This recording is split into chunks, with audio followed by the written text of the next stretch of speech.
Koalisi Perubahan dan Persatuan, Nasdem, Partai Demokrat, dan PKS, menarik adalah nampaknya walaupun koalisi ini sudah mendeklarasikan Anies Baswedan, nampaknya masih terjadi kegambangan politik, terutama terjadi kepada Partai Nasdem dan Partai Demokrat.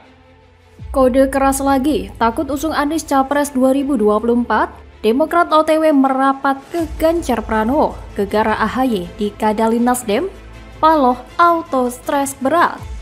Ditulis oleh tim redaksi jurnal, dikutip dari berbagai sumber. Halo, kembali berjumpa dengan suara Fani Bakri di channel Jurnal 45. Apakah Mas Anies ini jadi berlayar atau tidak, kan begitu? Kenapa ada terakhir? Itu kan pertanyaan kita juga. Kalau assuming misalnya beliau gagal berlayar, kan kita harus membuat pilihan. Ya, pilihan kita kemana? Kan begitu. Nah, ya saya secara pribadi mengatakan ya pilihan kita bisa ke Pak Ganjar, PDIP, kan begitu.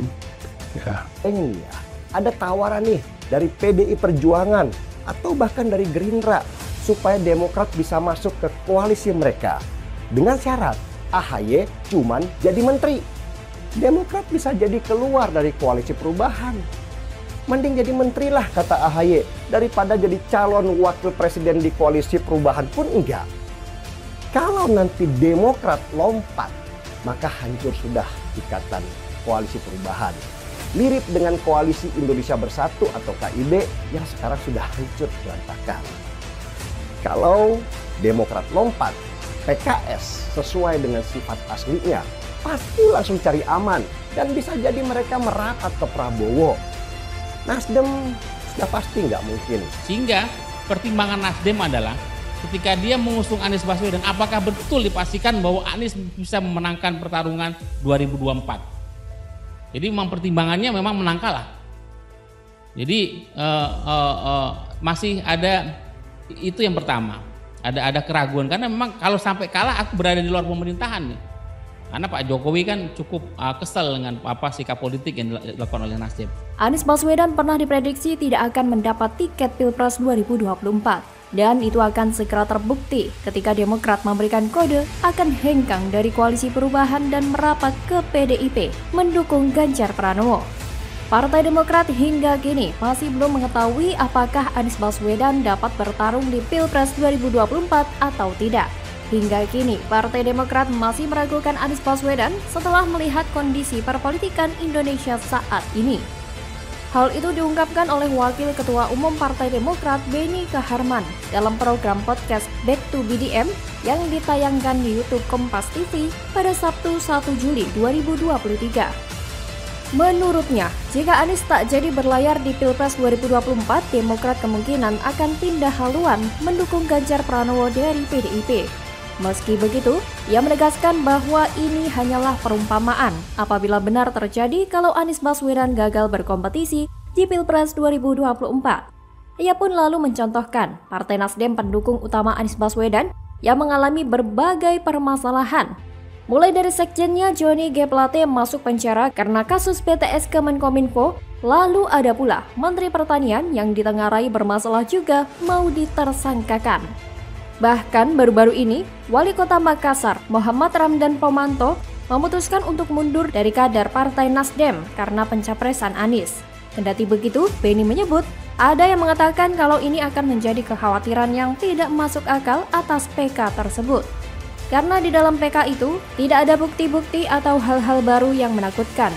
Sebelumnya, Ketua Umum Partai Demokrat Agus Harimurti Yudhoyono menduga PK terkait kepengurusan Partai Demokrat yang diajukan Muldoko untuk menjegal pencalonan Anies Baswedan sebagai presiden.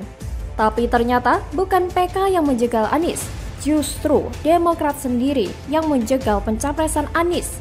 Bisa jadi itu adalah strategi AHY untuk bisa merapat ke PDIP agar bisa menyelamatkan Demokrat. Inilah mengapa Anies belum tenang karena koalisi perubahan untuk persatuan atau KPP terlihat belum benar-benar solid. Ketiga partai anggota KPP terlihat masih susah sepakat masalah cawapres. Demokrat dan Nasdem terlibat perang di media sosial mengenai sosok cawapres. Kabar Demokrat akan hengkang dari KPP dan merapat dengan PDIP dan membuat Anies galau adalah ketika Ketua DPP PDIP Puan Maharani dan Ketua Umum Partai Demokrat Agus Harimurti Yudhoyono atau AHY menyiratkan banyak hal. Selain dinilai akan mengubah peta Pilpres 2024, Anies Baswedan dinilai makin galau usai pertemuan ini. Anies makin galau usai pertemuan Puan AHY karena Demokrat merupakan faktor kunci di koalisi perubahan.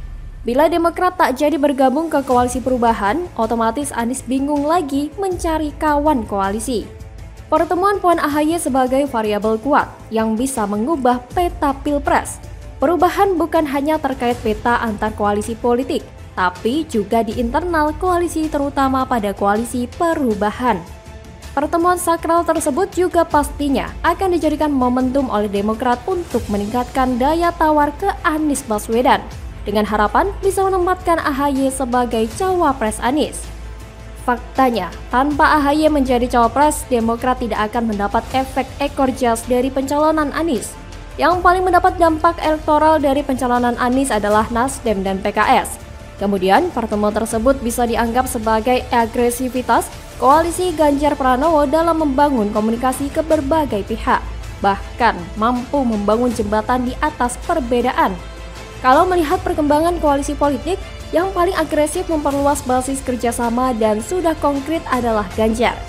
Sejak diumumkan PDIP, sudah resmi didukung 3 partai lain, yaitu PPP, Hanura, dan Perindo. Selanjutnya, pertemuan Puan dan AHY memiliki makna strategis bagi PDIP, karena partai berlambang banteng itu seperti mematahkan narasi yang dikembangkan banyak pihak, bahwa sikapnya kaku, tidak fleksibel dalam bernegosiasi dan berkomunikasi dengan partai dan kekuatan politik lainnya. Bagaimana kalau menurut Anda? Waduh, wajah baru Rocky Gerung ungkap Anies Baswedan tidak pantas dipilih dalam Pilpres 2024, tamparan telak nih bos. Halo, selamat datang di channel Jurnal 45. Kan orang udah pikir kalau Anies jadi IKN akan dibatalkan, kereta cepat akan dibatalkan. Tapi sangat mungkin juga Anies bilang enggak, separuh-separuh. Nah di situ yang saya sebut tadi, Anies mau ngapain? Kalau separuh-separuh, mending kita dukung Pak Jokowi. Sekalian gitu ya? Sekalian aja kan. Itu jadi beban ini. Atau kasih Gibran aja kan. Ngapain pilih Anies kalau dia separuh-separuh? Kan itu intinya, itu yang saya bilang tadi. Ya saya bisa pahamin itu, pasti Pak Jokowi menempatkan positioning beliau barangkali sebagai pemimpin koalisi partai-partai pemerintahan ya. Dan beliau tidak menganggap lagi Nasdem ini di dalam koalisi pemerintahan untuk sementara ya. Tapi komitmen Nasdem sendiri di pemerintahan? Ya tetap. Pengamat politik sekaligus akademisi Rocky Gerung tiba-tiba mengatakan bakal calon presiden Anies Baswedan tidak pantas dipilih sebagai presiden. Menurut dia, saat Anies terpilih, tak ada kepastian bahwa apa yang dilakukan Presiden Jokowi akan dia lanjutkan. Seperti IKN dan kereta cepat, kemungkinan besar akan Anies batalkan, apalagi melihat Jokowi yang kontra dengan Anies.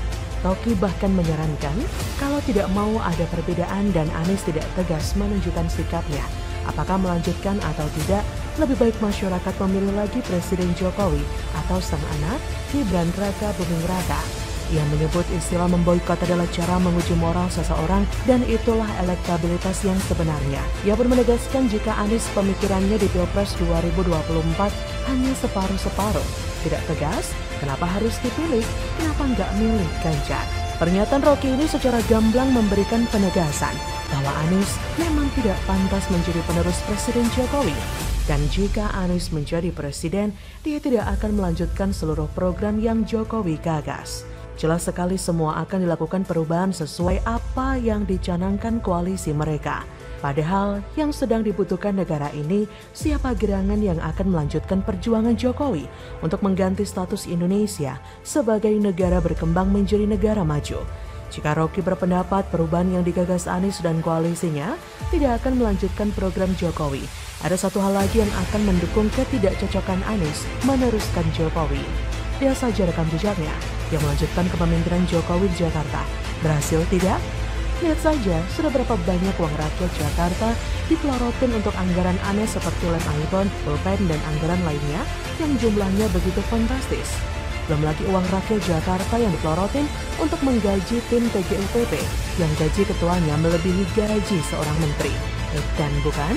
Apakah ada yang tahu apa hasil kerja nyata dari ketua TGUPP yang dibentuk oleh Anies dan digaji dengan uang rakyat?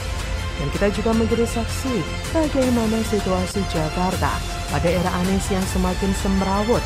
Trotoar diperlebar tapi malah dijadikan lahan parkir atau tempat berjualan. Warga Sunter yang waktu kampanye selalu yasinan untuk memenangkan Anies tapi mereka malah merasa diperlakukan seperti hewan saat digusur seperti yang diberitakan.